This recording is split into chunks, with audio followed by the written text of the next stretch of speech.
Ancient wisdom tells us to know thyself, and to thyself stay true. So really just keeping it that simple. Hey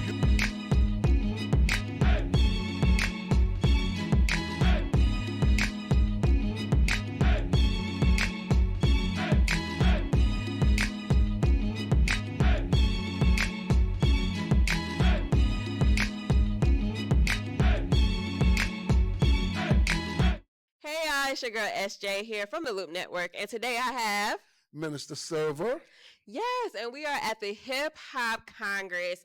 Atlanta runs or Atlanta influences hip hop. What a bold statement, right? Yes, and this is the 11th annual international festival conference that we're at as well. International. Okay. Oh, so right. You already started me with one of my questions already. What other locations do you guys have the organization in?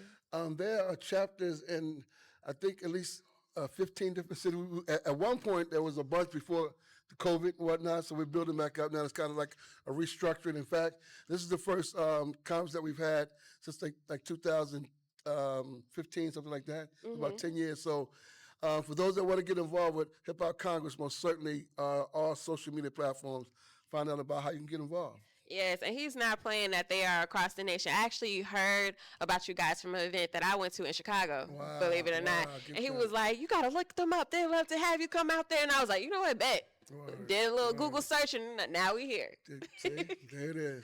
Yes. So we're talking about hip-hop, everything hip-hop. What song made you fall in love with hip-hop? Wow. I predate Rapper's Delight, so it wasn't necessarily a song that made me fall in love, but if I had to pick one, I would say Run DMC, Sucker MCs.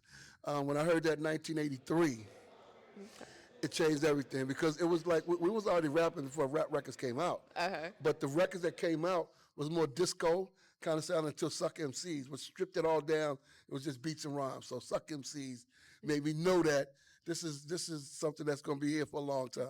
Awesome. And how has hip-hop influenced, like, maybe your perspective on life, or, like, certain things that you do and involve yourself in because of hip-hop? Well, there's no separation of me and hip-hop. If anyone knows my work, about 25 years ago when I went to ministry school, and I graduated and was hired by KRS-One and appointed as the first international minister of hip-hop culture. So for me, it's spiritual, it's cultural, it's educational, it's political. I have 6 adult children now. 20 years ago, they were children, and we were wondering, whether the theories could work. But 20 years later, I tell people all the time, it's not a theory anymore. We've proven the principles to be true. And I truly believe that hip-hop is another way for us to connect onto the work that our ancestors have already done. We acknowledge there's nothing new that we're doing, but we are doing it new. And so for me, it's been a great journey. The last 25 years has been an amazing journey. And I said to not only watch my children grow, but I have Jedis literally all around the world, young Jedi warriors around the world. So yes, it's been a great experience. And the beautiful part about it is that we're only 52 years as a culture.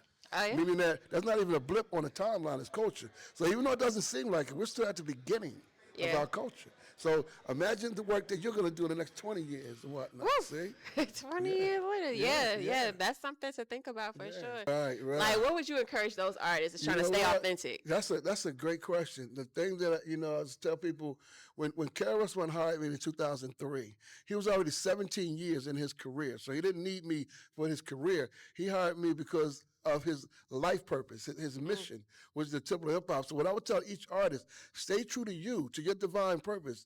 The God of your understanding is giving you a divine assignment.